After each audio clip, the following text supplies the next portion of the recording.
নমস্কার প্রিয় শ্রোতা বন্ধুরা, রাধাকৃষ্ণ পেট পিয়ালি চ্যানেলে আমি পিয়ালি আছি। আজ আপনারা শুনছেন শিব মহাপুরাণ। প্রিয় শ্রোতা বন্ধুরা, শিব মহাপুরাণে আপনারা মহাদেবের নানানবিধ উপাখ্যান শুনছেন।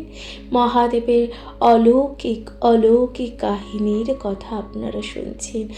মহাদেব যে কতটা দয়াময়, কতটা দয়ার সাগর, আপনারা তাও জানতে পারছেন।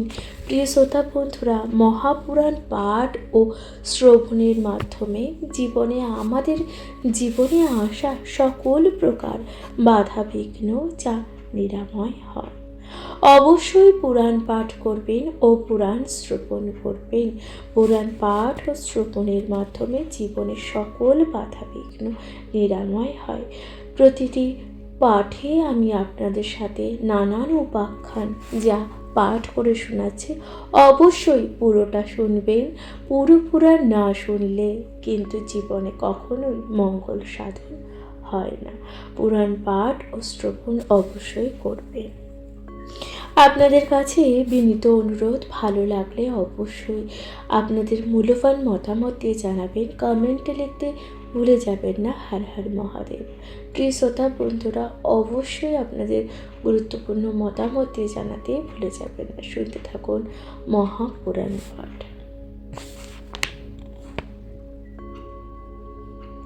আজ আপনারা শুনছেন মহাদেবের বিভিন্ন উপাখ্যানের মধ্যে অন্যতম উপাখ্যান, যেখানে বলা হচ্ছে যমরাজের পুনর্জন্ম। অর্থাৎ যমরাজ, আপনারা তো জানেন ভগবান সূর্যনারায়ণের পুত্রই ছিলেন যমরাজ। এবার যমরাজ হচ্ছেন মৃত্যুর দেবতা। মৃত্যুর পর মানুষের জীবনের পাপ পুণ্যের বিচার করেন স্বয়ং যমরাজ। প্রিয় শ্রোতা বন্ধুরা, আজ আপনারা মহাদেবের উপাখ্যানের মধ্যে আজ আপনারা শুনতে চলেছেন যমরাজের পুনর্জন্মর কথা। শুনতে থাকুন মহাপুরাণ। শিবের অন্তররূপ অনন্ত শক্তি তার, মৃত্যুকেও মরতে পারে করুণা অপার। অর্থাৎ এই যে শিবের অন্তররূপ, অন্তর শক্তি তার, মৃত্যুকেও মারতে পারে করুণা অপার, এই কথাই বলা হচ্ছে। মহামুনি গৌতমের সেই তো নামে এক ব্রাহ্মণ বন্ধু ছিলেন। তিনি ছিলেন পরম শিব ভক্ত। সারা জীবন ব্যাপী শিবের পূজা করে চলেছেন। বৃদ্ধ হয়েছেন, আর আয়ু বেশি নেই। তথাপি শিব মন্ত্র ছাড়া আর কিছুই বোঝেননি তিনি। পৃথিবীতে কার কখন মৃত্যু হবে চিত্রগুপ্তের খাতায় তা সবই লেখা থাকে। যখন যার মৃত্যুর সময় তার কিছু পূর্বেই যমরাজ তার দূতদের পাঠিয়ে দেন তাকে নিয়ে যাবার জন্য। শ্বেতের বাড়ির কাছে এসে পৌঁছান তারা, কিন্তু শ্বেতের কাছে কোনো মতোই যেতে পারছেন না। অনেকক্ষণ হয়ে গেল, তথাপি দূতেরা আসছে না কেন? চিত্রগুপ্ত ভেবে সারা হচ্ছেন। তিনি যমরাজকে বললেন, যাও মৃত্যু, তুমি এক্ষুনি শ্বেতকে পাশে বেঁধে নিয়ে এসো। মৃত্যু তৎক্ষণাৎ ছুটে চলল শ্বেতের বাড়িতে। দরজার সামনে এসে দেখল সেই যমদূতেরা দাঁড়িয়ে আছে সেখানে।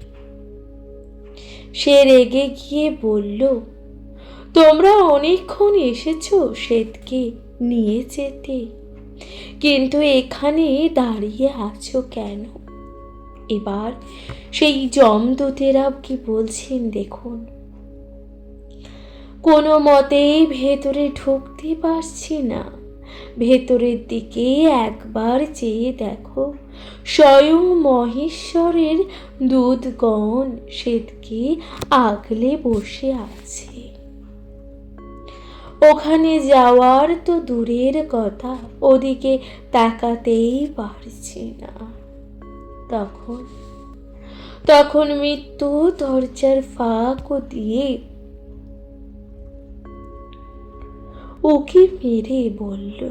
ওকে মেরে দেখল শিবের সব অনুচরেরা দণ্ড হাতে শ্বেতকে ঘিরে দাঁড়িয়ে আছে।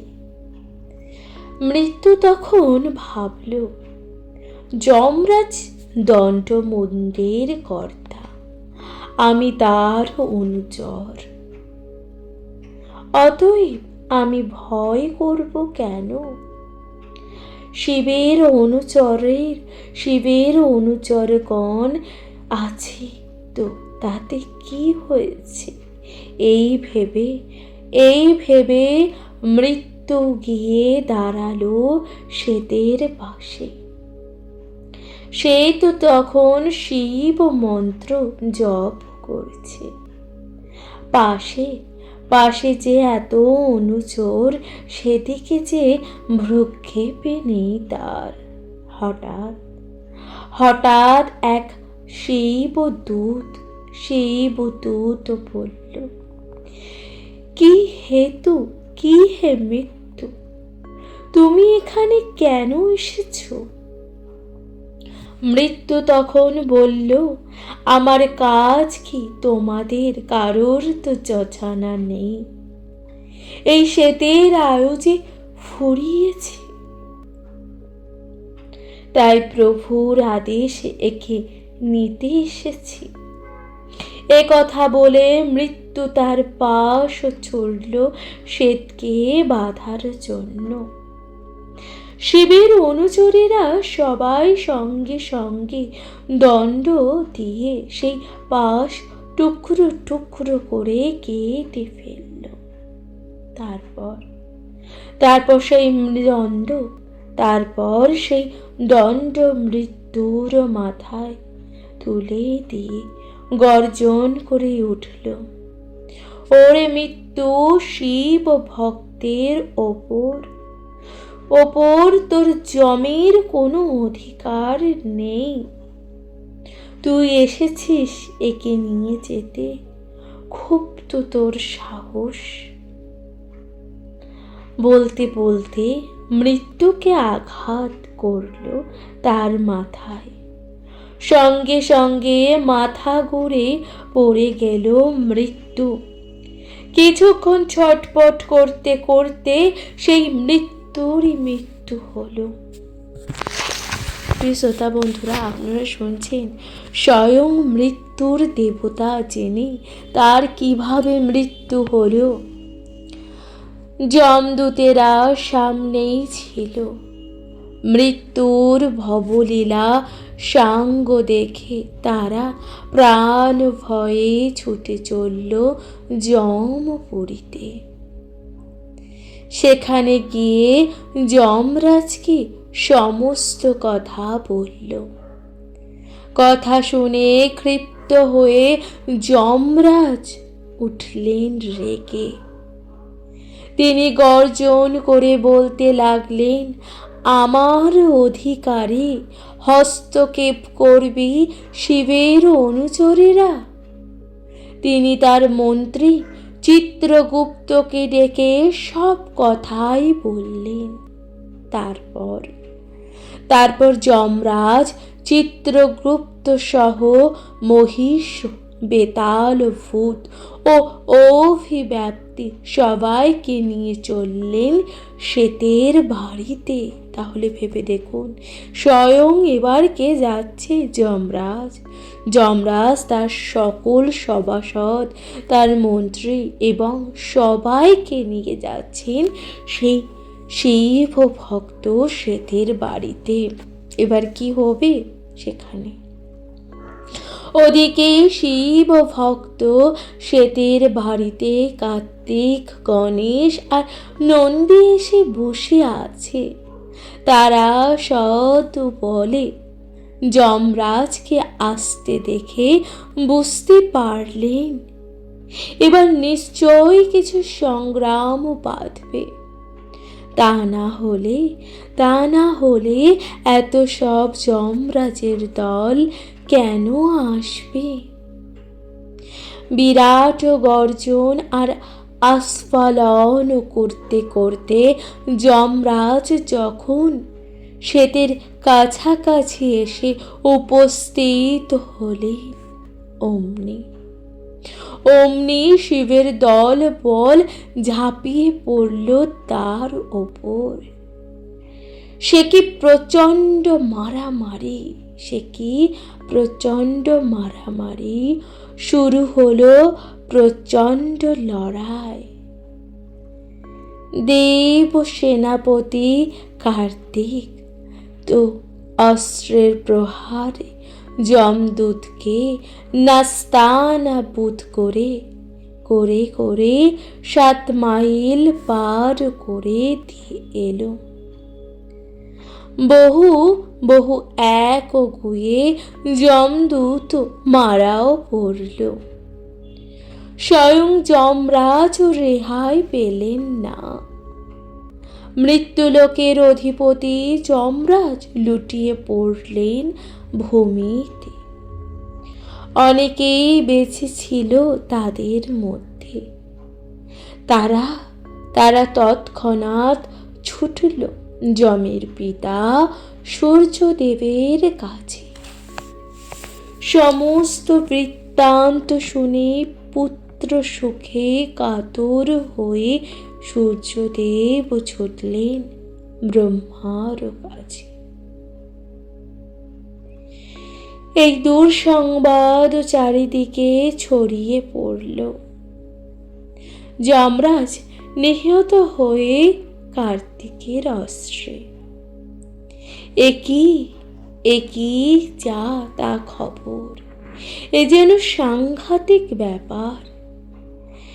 এমন কি উপায় করা যায়? এই কথা বলতে লাগলো। এ যেন সাংঘাতিক ব্যাপার, এমন কি উপায় করা যায়? সবাই মিলে পরামর্শ করলেন যে কোনোভাবেই হোক শিবকে সন্তুষ্ট তো করতে হবে। তিনি প্রসন্ন হলে যমরাজের বাঁচার কোনো চিন্তা করতে হবে না। শিবকে প্রসন্ন করতেই হবে। তাই আর এক মুহূর্ত দেরি না করে তারা সবাই কৈলাসে ধাবিত হলেন।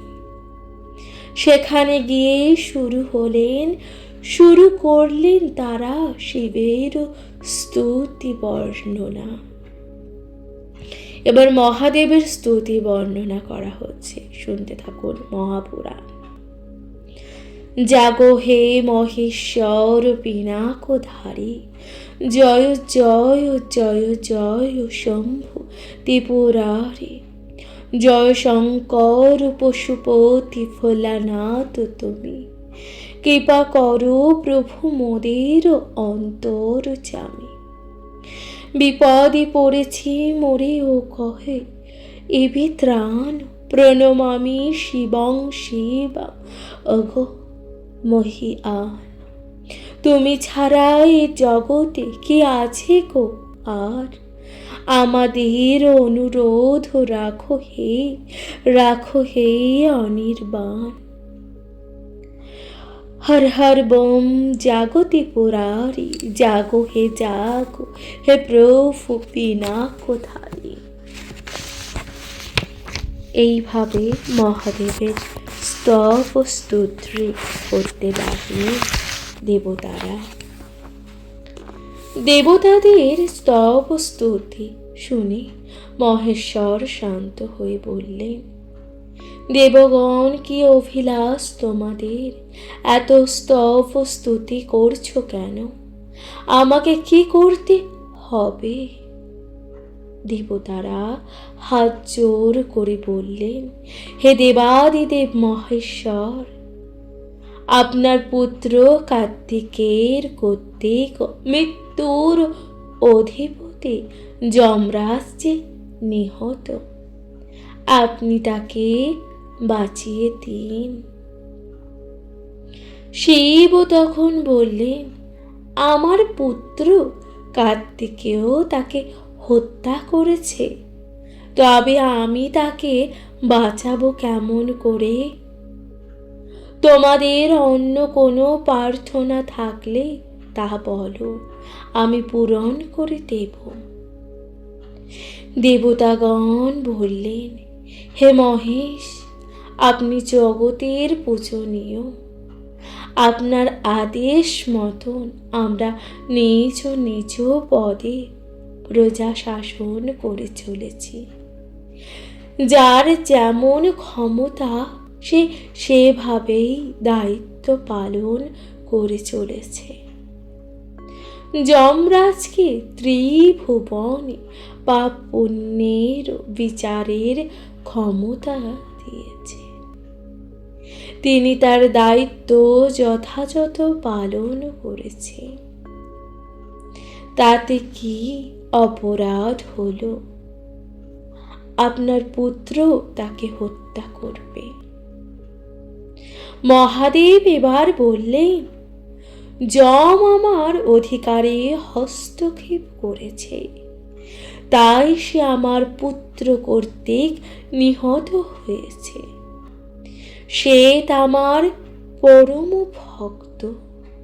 যমের এত সাহস কি করে হলো সে আমার ভক্তকে যমালয়ে নিয়ে যাবে?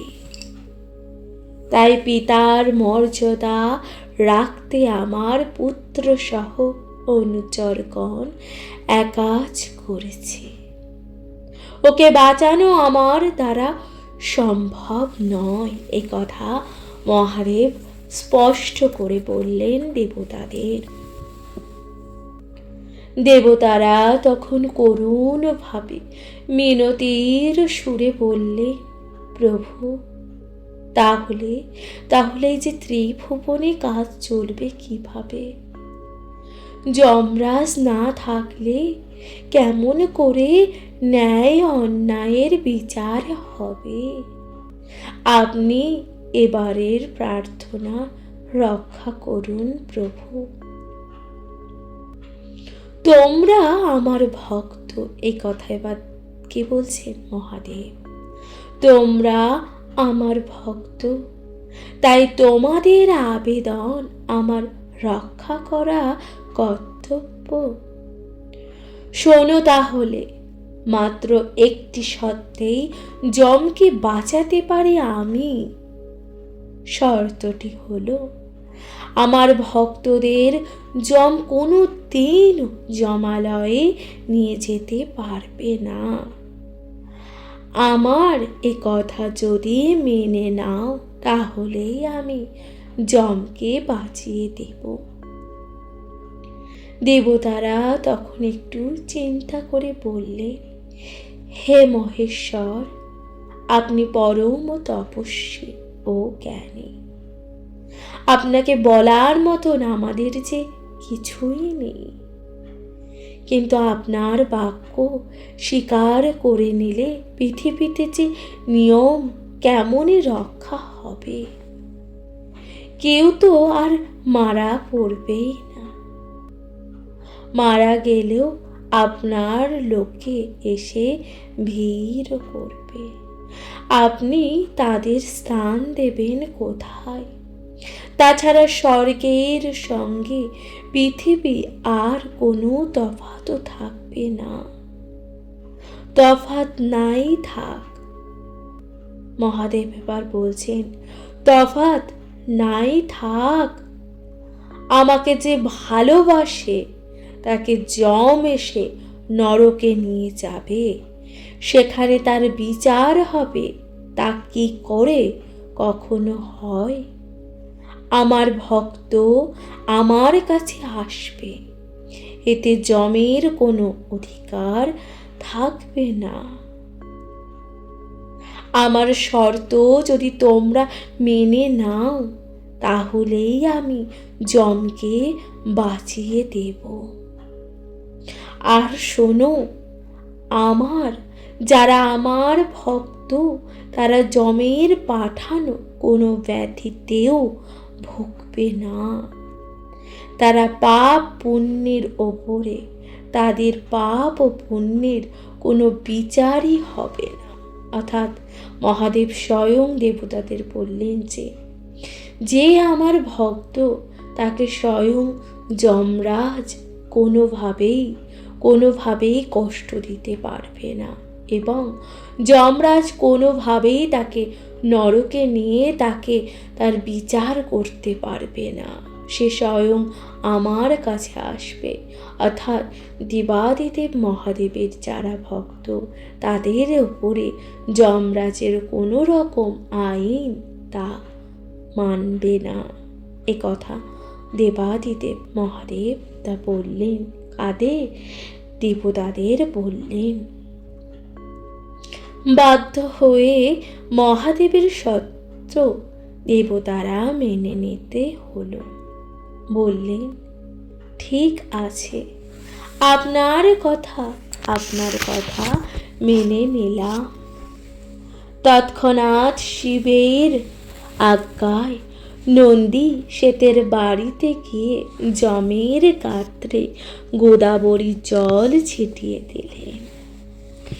সঙ্গে সঙ্গে প্রাণ পেল সকল মৃত অনুচরদের সঙ্গে যমরাজ। তারপর শিবের উদ্দেশ্যে প্রণাম জানিয়ে ফিরে এলেন আপন লোকে। সেই সঙ্গে তো গেলেন শিবলোকে। ওদিকে দেবতাগণ শিবকে প্রণাম জানিয়ে স্বর্গে ফিরে এলেন। প্রিয় শ্রোতা বন্ধুরা, তাহলে আপনারা কত সুন্দর একটি উপাখ্যান শুনলেন, যেখানে শুনলেন যে স্বয়ং মৃত্যুর দেবতা, যিনি কিনা স্বয়ং যমরাজ, তারও মৃত্যু হয়েছে শুধুমাত্র দেবাদিদেব মহাদেবের ভক্তের প্রাণ নিতে এসে তাকেও মৃত্যুবরণ করতে হয়েছে। অর্থাৎ যিনি দেবাদিদেব মহাদেবের ভক্ত, তাকে যমরাজ পর্যন্ত স্পর্শ করতে পারবে না। তাই আপনারা শুনলেন যে যমরাজের কিভাবে পুনর্জন্ম হলো, অর্থাৎ কিভাবে যমরাজের মৃত্যু হলো, আবার মহাদেবের কৃপায় যমরাজ পুনর্জীবন ফিরে পেলেন। প্রিয় শ্রোতা বন্ধুরা, মহাপুরাণ আপনাদের কেমন লাগছে অবশ্যই আপনাদের মূল্যবান মতামত জানাতে ভুলে যাবেন না, কমেন্টে লিখতে ভুলে যাবেন না। হর হর মহাদেব। এর পরবর্তী উপাখ্যান আপনারা শুনতে চলেছেন রাজা দেবদাসের কথা। এর পরবর্তী উপাখ্যান আপনারা শুনতে চলেছেন রাজা দেবদাসের কথা। শুনতে থাকবেন মহাপুরাণ, কমেন্টে লিখতে ভুলে যাবেন না। হর হর মহাদেব।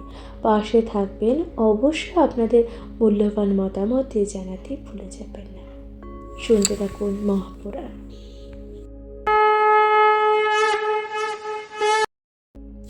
নমস্কার প্রিয় শ্রোতা বন্ধুরা, রাধাকৃষ্ণ উইথ পিয়ালি চ্যানেলে আমি পিয়ালি আছি। আজ আপনারা শুনছেন শিব মহাপুরাণের বিভিন্ন উপাখ্যানের মধ্যে আজ আপনারা শুনতে চলেছেন রাজা দেবদাসের কথা।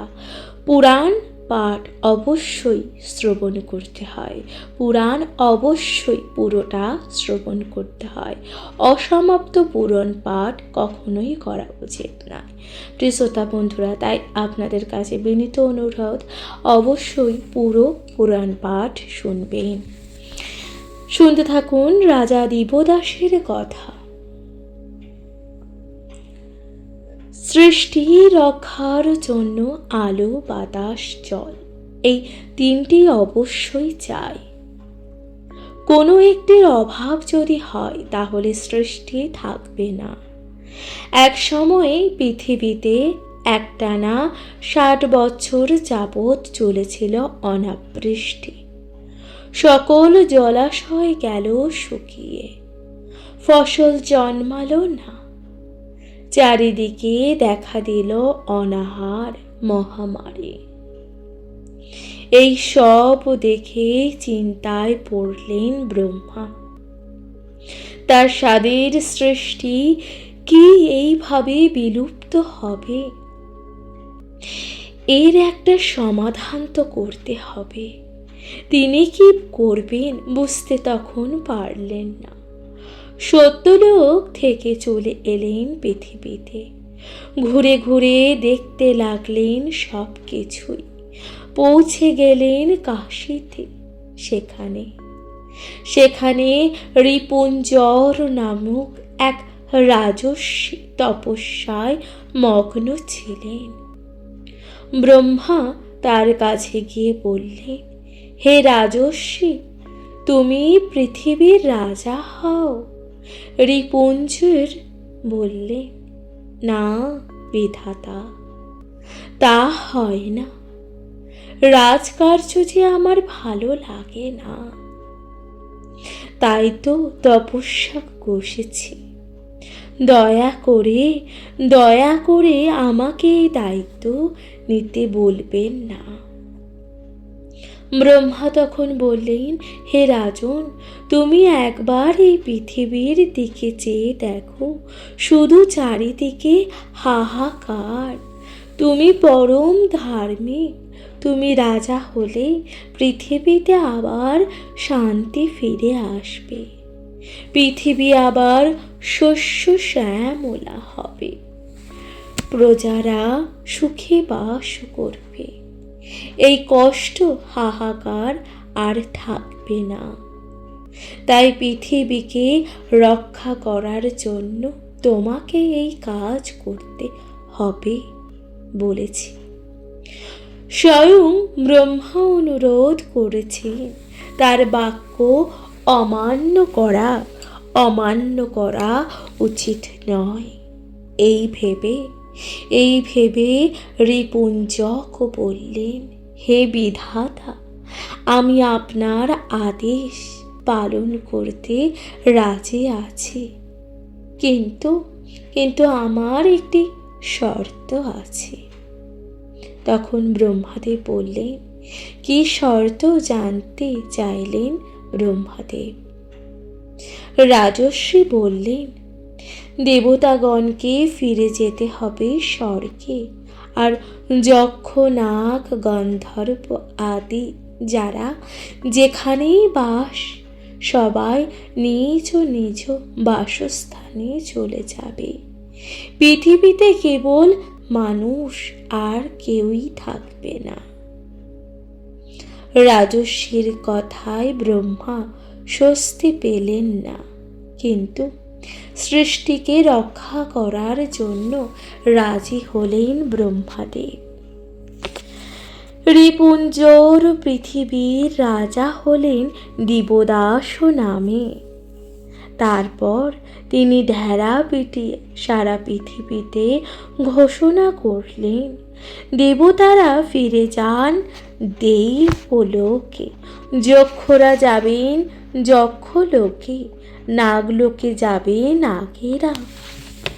মানুষ কেবলমাত্র থাকবে এই পৃথিবীতে। পৃথিবী হবে মনুষ্যলোক। দিবদাসের শর্ত সাপেক্ষে ব্রহ্মা তাকে পৃথিবীর সম্রাট করলে। কাজেই প্রতিবাদ করার কোনো অবকাশ নেই। এই ব্যাপারে ব্রহ্মা শিবের সঙ্গে পরামর্শ করতে চাইলেন। এই জন্য তিনি কাশীতে গেলেন। শিব সেই মুহূর্তে প্রসাদ থেকে বেরিয়েছিলেন মন্দারকে বর দেবার জন্য। শিব ও ব্রহ্মাকে দেখে বললেন, আপনি এক্ষুনি পার্বতীকে নিয়ে কুলদ্বীপে যান, তুমিও চলো আমার সঙ্গে। মন্দার কঠোর তপস্যা করছে তাকে বর দিয়ে আসি। ব্রহ্মদেব সে কথা বলতে এলেন। ব্রহ্মদেব যে কথা বলতে এলেন সেই কথা তার সেই মুহূর্তে বলার হলো না। তিনজনেই পৌঁছালেন মন্দারের সামনে। মন্দার চোখ মেলে তাকাও, দেখল সামনে ব্রহ্মা আর হর পার্বতী। সে খুব খুশি হয়ে প্রণাম পূর্বক তাদের চরণ বন্দনা ও স্তব স্তুতি করতে লাগলেন। তখন মহাদেব বললেন, হে মন্দার, তুমি কঠোর তপস্যা কেন করছো? কোন বর পেলে তুমি খুশি হবে? মন্দার তখন বললেন, আপনি সপরিবারে আমার ওপরেই বাস করুন, তাতেই আমি ধন্য হব। অন্য কোনো ইচ্ছা নেই আমার। মন্দারের প্রার্থনা শুনে মহাদেব মুশকিলে পড়লেন। তার সাধের কাশী এমন সুন্দর স্থান ছেড়ে অন্য কোথাও থাকতে চেয়ে তার আর ইচ্ছা হয় না। কিন্তু মন্দার যেভাবে কঠোর তপস্যা করেছে তাকে বর দিতে যে হবে। এতক্ষণ ব্রহ্মা যে কথা বলার সুযোগ পাচ্ছিলেন না, সে সুযোগ তিনি এবারে পেয়ে বললেন দিবদাসের সঙ্গে তার শর্তের কথা। শর্তানুসারে দেবাদিদেব সকলেই পৃথিবী ছেড়ে থাকতে হবে। সেখানে কেবলমাত্র মানুষ থাকবে। তখন পৃথিবীর নতুন নাম হলো মনুষ্যলোক। ব্রহ্মা আরও বললেন, হে হর, এতে পৃথিবী রক্ষা পাবে আর মন্দারের অভিলাষ পূর্ণ হবে। আপনি মন্দারকে উপর বাস করুন। আপনি যদি মন্দারের এই প্রার্থনা পূর্ণ না করেন, তাহলে দিবদাসের কথা আমি মিথ্যাবাদী হয়ে যাব। ব্রহ্মার কথা শুনে দেবাদিদেব বললেন, তাই হোক। এতে তোমার কথা রক্ষা হবে আর মন্দারের বাসনাও পূর্ণ হবে। সপরিবারে চললেন কুলদ্বীপে। মহাদেব এবার কুলদ্বীপে গেলেন। দেবতারা চলে গেলেন স্বর্গে। নাগ যক্ষ সবাই যে যার জায়গায় চলে গেলেন। দেবতারা স্বর্গে ফিরে সেখানকার ভোগ সামগ্রী উপভোগ করছেন, কিন্তু তাদের মন পড়ে আছে সেই পৃথিবীর দিকে। মন্দারের শিবের কোনো কষ্ট নেই, তবুও যেন শান্তি নেই। সকলের চিন্তা করেন দিবদাস্ত মানুষের পরমায়ু আর কত হবে, একদিন তো মরবেই। তখন যাওয়া যাবে আবার পৃথিবীতে। একের পর এক বছর কাটে, 80 বছর পার হয়ে গেল, তবুও দিবদাস জীবিত ছিল। মহাদেব কাশীতে ফিরতে পারছে না। দেবতাদের মনে স্বস্তি নেই। তারা চিন্তা করছেন কিভাবে দেবদাসের পতন হয়। দিবদাস পতন সম্পর্কে গুরু বৃহস্পতির কাছে জানতে চাইলেন দেবতারা। কেমন করে দিবদাসের পতন হতে পারে? বৃহস্পতি নানা দিক চিন্তা করে বললেন, দেখতে হবে তার শাসন ঠিকঠাক চলছে কিনা। যদি না চলে তবেই তার পতন ঘটানো সম্ভব। তখন গোপনে দেবতারা সারা পৃথিবী ঘুরে দেখলেন, না কোনো অধর্ম, কোনো অশান্তি তো নেই। তাহলে তার পতন ঘটানো যাবে কিভাবে? সবাই চিন্তায় পড়লেন। বৃহস্পতি বললেন, তোমরা পৃথিবী ছেড়ে চলে এসেছ, কিন্তু এই যে তোমরা পৃথিবী ছেড়ে চলে এসেছ। বৃহস্পতি তখন বললেন, তোমরা পৃথিবী ছেড়ে চলে এসেছ, কিন্তু তোমাদের শক্তিকে রেখে এলে কেন? সেই শক্তিকেও যদি সরিয়ে নাও তাহলে রাজা বিপদে পড়বে। দেবতারা অবাক হয়ে বললেন, কি রকম? বৃহস্পতি তখন বললেন, অগ্নিদেব চলে এসেছে, কিন্তু তার শক্তিতে কিন্তু অর্থাৎ অগ্নির সাহায্যে মানুষ রান্না বান্না করছে। জলের দেবতা বরুণ চলে এসেছে, কিন্তু তার শক্তি জল পৃথিবীর সর্বত্র আছে। মানুষ সেই জলের সাহায্যে বেঁচে আছে। তাই তোমরা চলে এলেও তোমাদের শক্তিতে দেবদাসের খুব সুবিধাই হচ্ছে। দেবতারা বৃহস্পতির কথা শুনে বললেন, সত্যি তো, আমরা এই কথাটি একটিবারের জন্য ভেবে দেখিনি। তখন দেবতারা প্রত্যেকেই তাদের শক্তিকে আকর্ষণ করে নিলেন। পৃথিবী থেকে আগুন জ্বলে না, আর জলের অভাবে সকল কাজ বন্ধ। তেষ্টায় সমস্ত মানুষের গলা শুকিয়ে যাচ্ছে, শস্যক্ষেত্র ফসল শুকিয়ে যাচ্ছে। সবাই ছুটে এলো রাজ দরবারে। দেবদাসকে জানালো বিপদের কথা। শুধু প্রজাদের কষ্ট নয়, স্বয়ং রাজার প্রাসাদে আগুনের অভাবে রান্না বান্না বন্ধ, জলের অভাবে শৌচক্রিয়া পর্যন্ত বন্ধ। তখন দেবদাস সবাইকে শান্ত করে বললেন, আমার একটু ভুলের জন্য সকলের এত কষ্ট হলো। পৃথিবীতে দেবতাদের থেকে চলে যেতে বলায় তারা চলে গেছেন, কিন্তু তাদের এই অনন্ত শক্তি ছিল।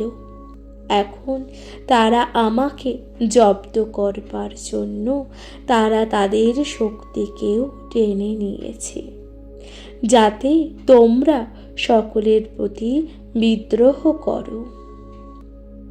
প্রজাগণ, তোমরা ভয় পেও না, আমি একাই সব শক্তি সৃষ্টি করে তোমাদের সকল অভাব দূর করব।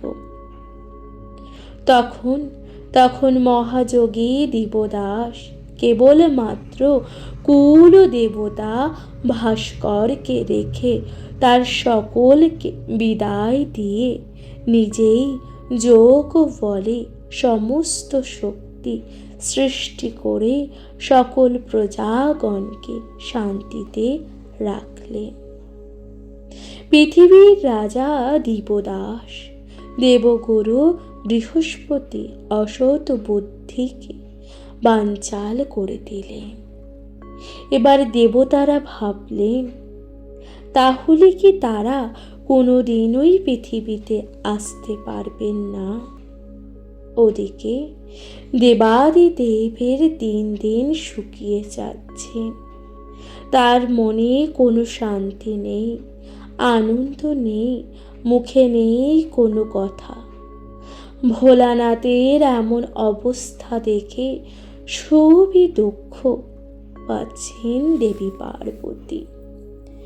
শিবকে বললেন, একটা মানুষকে এত ভয়?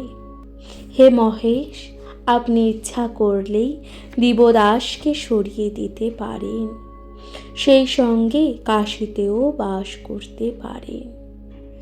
শিবও তখন বললেন, পার্বতী, তুমি যা বলছো তা সহজ নয়। যা ইচ্ছে করবে তাই তো করা যায় না। ধর্মের রক্ষক হয়েও অধার্মিকের মতন আচরণ আমাদের সাজে না। দিবদাস যতদিন ধর্মপথে থাকবে ততক্ষণ আমরা তার কোনো ক্ষতি করতে পারি না। প্রথমে জানতে হবে তার দ্বারা কোনো অধর্ম হচ্ছে কিনা। মহাদেবের অনুমতি নিয়ে পার্বতী যোগিনীদের পাঠালেন পৃথিবীতে। তারা পৃথিবীর সর্বত্র ঘুরে ঘুরে দেখল, নানা বেশ ধারণ করে, যাতে তাদেরকে মানুষ বুঝতে না পারে। তারা পৃথিবীতে অধর্ম ঘটানোর জন্য কাউকে ভালো খাইয়ে, কাউকে তোকতাক করে লোকের মন ভোলানোর চেষ্টা করে। কিন্তু না, যোগিনীদের মধ্যে কেউই সফল হলো না। পৃথিবীতে প্রজারা সকলেই ধর্মপরায়ণ, তারা কেউই অধর্ম করতে বা অধর্মের পথে যেতে রাজি হলো না। এবার যোগিনীরা এখন কি করবে? ব্যর্থ হয়ে ফিরে গেল হর পার্বতীর কথা শোনাবে।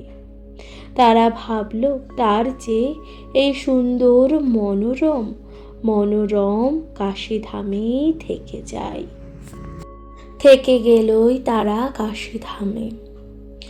যোগিনীরা ফিরল না। মহেশ্বর সূর্যকে ডেকে বললে, হে আদিত্য, তুমি গিয়ে দেখো তো পৃথিবীর মানুষেরা সকলেই কি ধর্মপথে রয়েছে।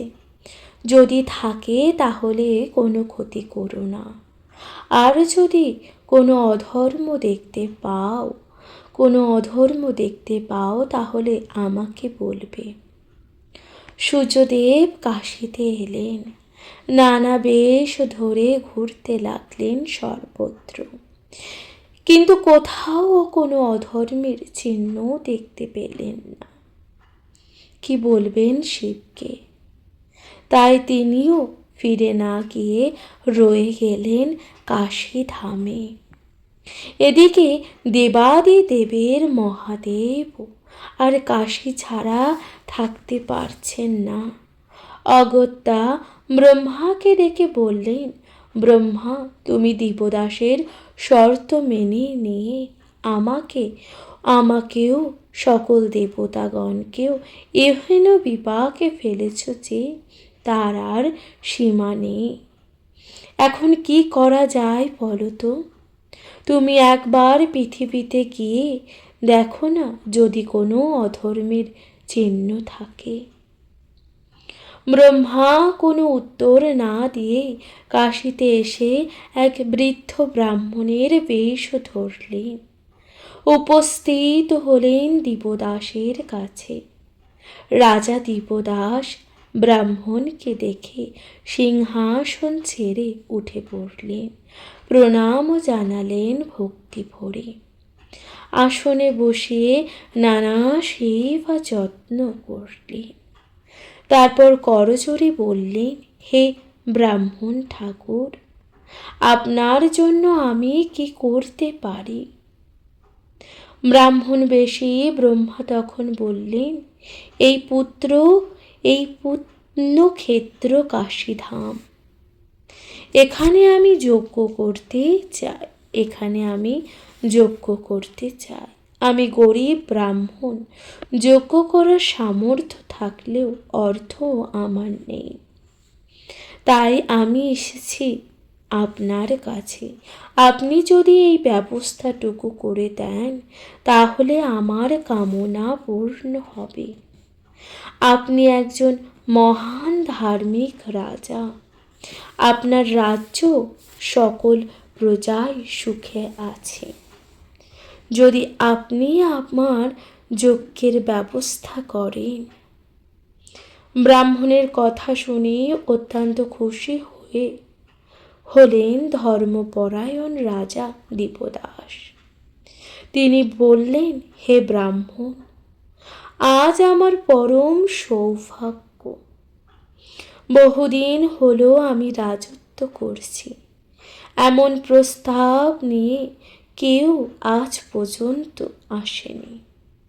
আমার রাজকোষ প্রজাদের যত সঞ্চিত অর্থ রয়েছে তার এক যত সামান্য আমি আপনার নিজের জন্য ব্যয় করিনি। সমস্ত কিছুই জমা আছে। আজ আমি যেই সব অর্থ আপনাকে দান করলাম, যজ্ঞের জন্য আপনি এই রাজ্যের সকল প্রজাদের মঙ্গলের জন্য যজ্ঞ করুন। ছদ্মবেশী ব্রহ্মা যজ্ঞ শুরু করলেন। সমগ্র সকল সামগ্রী সংগ্রহ করে দিলেন স্বয়ং রাজা দীপদাস। একান্ত অনুগত দাসের মতন তিনি আনন্দের সঙ্গে সকল কাজে সহায়তা করলেন। এক এক করে 10টি যজ্ঞ করলেন ব্রহ্মা। রাজা তার ভাণ্ডার উজাড় করে দিলেন। দেবদাসের ধর্মপরায়ণতা দেখে ব্রহ্মা তো স্তম্ভিত। তিনি রাজার কোনো ক্ষতি ধরতে পারলেন না। কাজেই তার আর স্বর্গে ফিরে যাওয়া হলো না, রয়ে গেলেন কাশীতে। অন্যদিকে মহাদেব তো অস্থির হয়ে পড়েছেন। যে যায় মনুষ্য লোকে পৃথিবীতে তারা আর ফিরে আসে না, এই নিয়ে তিনি ভীষণ চিন্তিত। তাই তিনি পাঠালেন সেরা সেরা 36 জন অনুচরকে। সবাই চেষ্টা করল সারা পৃথিবীতে কোনো অধর্মের খুঁত ধরবার জন্য, কিন্তু না, সকলেই ব্যর্থ হলো। রয়ে গেলেন তারাও কাশীতে। সবাই ব্যর্থ হলেন। এবার মহাদেবের উৎকণ্ঠা আরো বাড়ল। যে যায় সেই কাশীতে রয়ে যায়, ফিরে আসে না কেউ। ব্যাপারটা কি? কেউ ফিরছে না কেন? যাই হোক, আমি যেতে না পারি। আমার আপনজন তো সেখানে গিয়ে বাস করেছে, তাদের থাকা মানে আমার থাকা হলো। তিনি মহাদেব এবার মনকে পরিশোধ দিলেন। মন মানল না। মনে পড়ল গণেশের কথা। তাকে ডেকে পাঠালেন। তিনি বললেন, গণেশ, তুমি তো জানো কাশী আমার বড় প্রিয়, কিন্তু একটা সামান্য কারণে সেখানে যেতে পারছি না। অনেককে পাঠালাম সেখানে, কেউই ফিরে এলো না। আসল ব্যাপারটা কি তা বুঝতে পারছি না। তুমি একবার গিয়ে দেখো তো কোথাও কোনো অশান্তি আছে কিনা। এবার পিতার আদেশে গণপতি শ্রী গণেশ চললেন কাশীধামে। দেখলেন কোথাও কোনো অশান্তি নেই। গণপতি ছদ্মবেশ দেবদাসের প্রাসাদে গিয়ে তার সাথে সাক্ষাৎ করলেন। নানা আলাপ আলোচনার পর গণপতি বললেন, এ কেমনে আছেন? সব কিছুই কুশলে কিনা? দেবদাস বললেন, এখন আর আমার ভালো লাগে না। এ পথ থেকে রেহাই পেতে চাই। শ্রী গণেশ বললেন, আপনার সব কিছুই আমি জানি, তা সত্ত্বেও আমি নিজে কিছুই বলবো না। আজ থেকে 18 দিন পরে এক ব্রাহ্মণ আপনার কাছে আসবেন। তিনি সব কিছুই আপনাকে বলবেন। এই কথা বলে গণেশ কাশীতে চলে গেলেন। এদিকে পুত্র গণেশ ফিরে না যাওয়ায় শিব ভীষণ চিন্তিত হয়ে বিষ্ণুর শরণাপন্ন হলেন। তখন বিষ্ণু লক্ষ্মীকে সঙ্গে নিয়ে বিনতানন্দন পক্ষীরাজ গরুরের পিঠে চড়ে চললেন কাশীধামে। বিষ্ণু নিলেন বৌদ্ধ সন্ন্যাসীর বেশ, নাম ধারণ করলেন পূর্ণকীর্তি। লক্ষ্মী হলেন পরিব্রাজক আর গরুর হলেন তাদের শিষ্য বিনয়। এভাবে তারা নগরে প্রবেশ করে বৌদ্ধ ধর্মের সহজিয়া পথ শেখাতে লাগলেন সবাইকে। কেউ এর প্রশ্ন করলে সহজভাবে বুঝিয়ে দিলেন পূর্ণকীর্তি। বলতে লাগলেন, যাগযজ্ঞ, পূজা, হোম, পশু বলি দ্বারা স্বর্গ লাভ হয় না। মানুষের শরীরটা বেশি দিন থাকতে পারে না, রোগ জরা গ্রাস করবে। মুক্তির কথায় অর্থ হলো আনন্দ। তা যদি পেতে হয় তবে দেহের সামর্থ্য থাকা অবস্থায় করা উচিত। সবাই পূর্ণ কীর্তির কথা শুনে বুঝল ইনি সত্যিই কথা বলেছেন। দেহটা যদি ঠিক না থাকে তাহলে কোনো কিছুই থাকবে না। ভয়ে ভয়ে সবাই কাশী ছেড়ে চলে যেতে লাগলেন। এদিকে রাজ অন্তপুর থেকে রানীরাও শুনেছেন গুণমুগ্ধ গণেশের গণনার অকাঠ্য সত্যতা। তাই দূত মারফত তাকে গোপনে অন্দরমহলে আনিয়ে জানতে চাইলেন তাদের ভবিষ্যতের কথা। গুণমুগ্ধ তাদের হাত না দেখেই এমন মস্ত কথা বলতে লাগলেন যা সেই রানীরা ছাড়া অন্য কেউই জানেন না। অবাক হয়ে গেলেন সকলেই তার অদ্ভুত গণনা দেখে। এরপর গজানন এইভাবে কৌশলে রানীদের মন জয় করলেন। এদিকে রানী লীলাবতী কথায় রাজা দিবদাসকে গণেশের কীর্তির কথা বললেন। এমন একটা গণনা ইতিপূর্বে কেউ কখনোই শেখেনি। রাজার ইচ্ছা হলো গণক ঠাকুরের সঙ্গে দেখা করলেন। রানী দূতের সাহায্যে গুণমুগ্ধকে আনলেন রাজ দরবারে।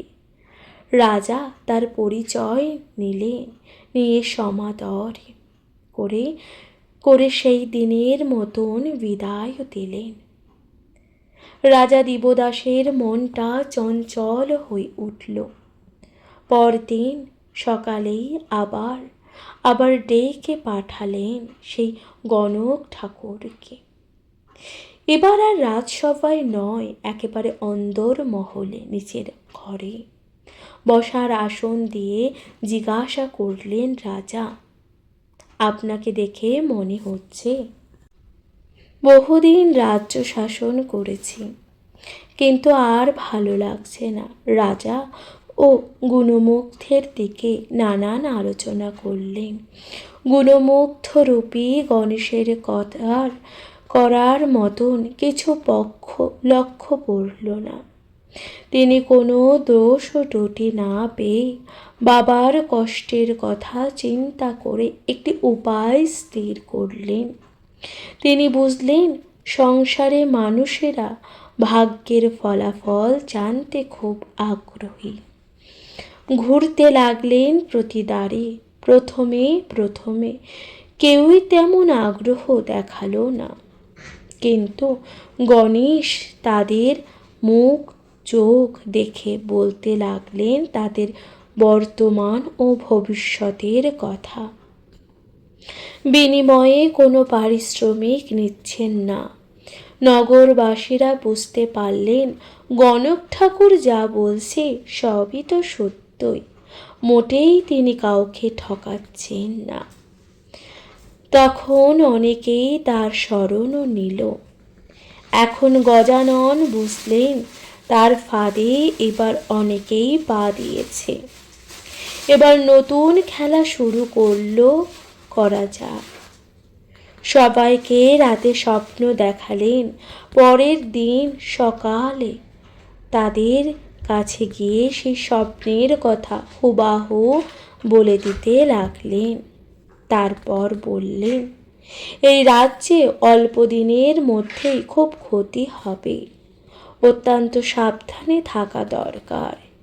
কিংবা যদি কাশী ছেড়ে অন্য কোথাও বা অন্য কোনো স্থানে চলে যেতে পারো, তাহলে কোনো বিপদের সম্ভাবনা আর থাকবে না। এইভাবেই গজপতি প্রত্যেককেই আলাদা আলাদাভাবে এই কথা বলতে লাগলেন।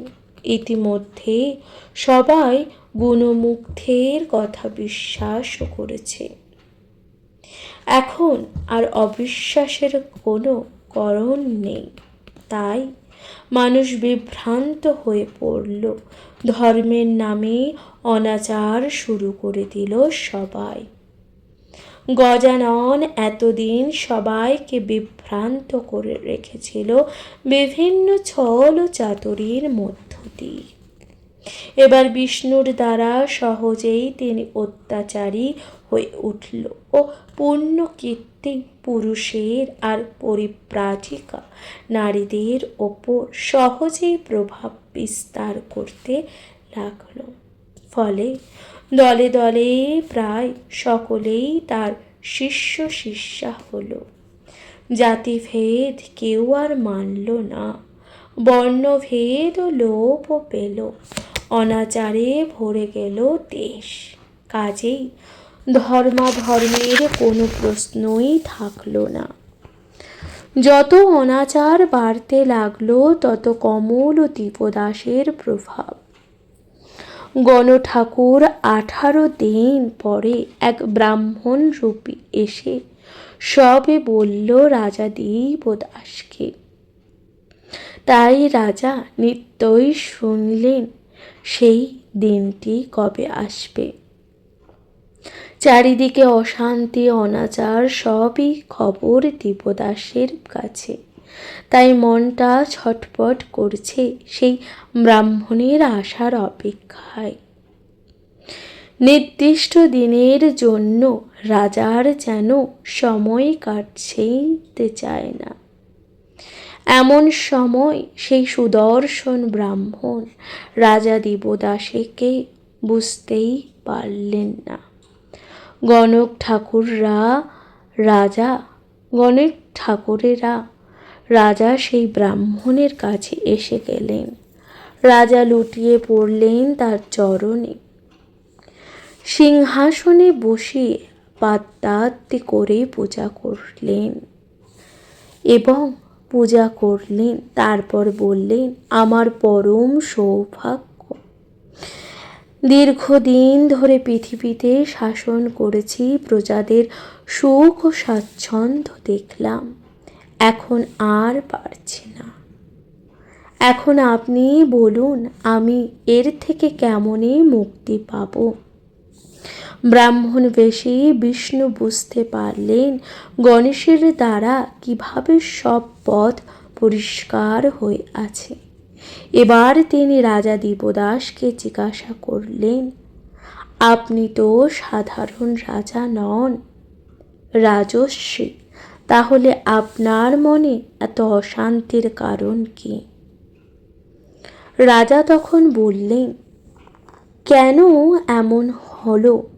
হয়তো দেবতাদের বিতাড়িত করে নিজেই সব দায়িত্ব নেবার অপরাধে। ব্রাহ্মণ তখন বললেন, না, সেজন্য নয়। তাতে দেবতাদের তো কোনো অপকার হয়নি। রাজা বললেন, তাহলে কেন আমি এত দুর্বল বুঝতে পারছি না। এখন আপনি যা বলবেন আমি তাই করব। ব্রাহ্মণ তখন বললেন, এই কাশীধাম হলো দেবাদিদেব মহেশ্বরের খুবই প্রিয় স্থান। আপনি তাকে এখান থেকে বিতাড়িত করে দিয়ে ভালো কাজ করেননি। আপনি তার আরাধনা করুন। 7 দিনের মধ্যেই আপনার সকল অশান্তি কেটে যাবে। দেবদাস ব্রাহ্মণের উপদেশ মতন গঙ্গার তীরে নতুন এক প্রাসাদ তৈরি করলেন। এক শিবলিঙ্গ তৈরি করে প্রতিষ্ঠাও করলেন। নিত্যদিন তার পূজা সেবা যত্ন করলেন। এক মনে ধ্যান করতে লাগলেন দেবাদিদেব। কাশীর পঞ্চনদীর কাছে বিষ্ণু রয়ে গেলেন। গরুড়কে পাঠিয়ে দিলেন মন্দারে। দেবদাসের সমস্ত খবরাখবর জানালেন মহেশ্বরকে। মাত্র 7 দিন শিবের সাধনার পর রিপুঞ্জক জয়ী দেবদাস মুক্ত হয়ে গেলেন স্বর্গে।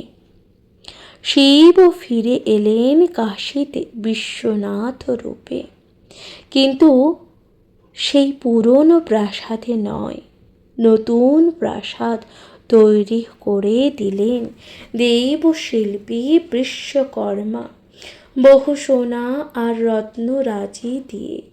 সেই প্রাসাদে দেবাদিদেব মহাদেব পুরো পরিবার নিয়ে আজও বাস করছেন। প্রিয় শ্রোতা বন্ধুরা, তাহলে এখানেই সমাপ্ত হলো রাজা দেবদাসের কথা। তাহলে কাশী বিশ্বনাথ মন্দির অর্থাৎ কাশী পুণ্যতীর্থ কাশী যে মহাদেবের কতটা প্রিয় স্থান তা আপনারা জানলেন। অবশ্যই কমেন্টে লিখতে ভুলবেন না হর হর মহাদেব। তাহলে আজকের মতো জানাচ্ছি এখানে বিদায়। ভালো থাকবেন, সুস্থ থাকবেন, শুনতে থাকবেন মহাপুরাণ। নমস্কার।